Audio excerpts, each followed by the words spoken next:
Sharda recording studio Tenua. जब रहिया में रनिया निकल जाल हो, सब लइका के नियत बदल जाल हो।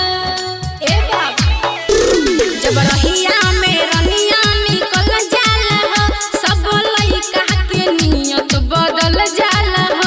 जब घूमे आवेली दलानी पर ए बाबू जानू अटकल छो तोरा कोना बाली पर हम भलिया दीवाना होठ लाली पर। जानू अटकल छो तोरा कोना बाली पर हम भलिया दीवाना होठ लाली पर।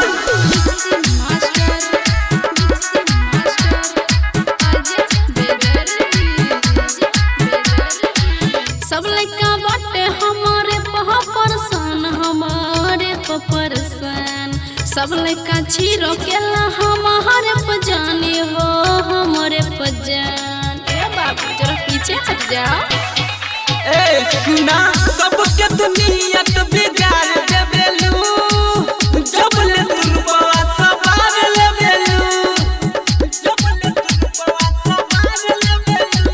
हमर लहंगा उठेला दुनाली पर, दुनाली पर। ए बाबू जानू अटकल छो तोरा कोना बाली पर हम भलिया दीवाना होठ लाली पर। जानू अटकल छो तोरा कोना बाली पर हम भलिया दीवाना होठ लाली पर। Sharda recording studio Tenua. Sharda recording studio Tenua.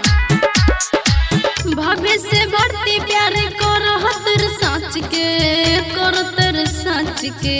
आज बेदर्दी दिल में रखतर साट के, रखतर साट के। ए बाबा सुना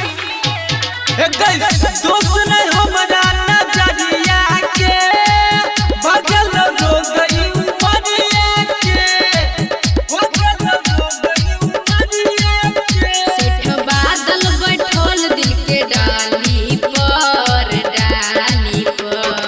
ए बाबू जानू अटकल छो तोरा कोना बाली पर हम भलिया दीवाना होठ लाली पर। जानू अटकल छो तोरा कोना बाली पर हम भलिया दीवाना होठ लाली पर। मास्टर अजय बेदर्दी।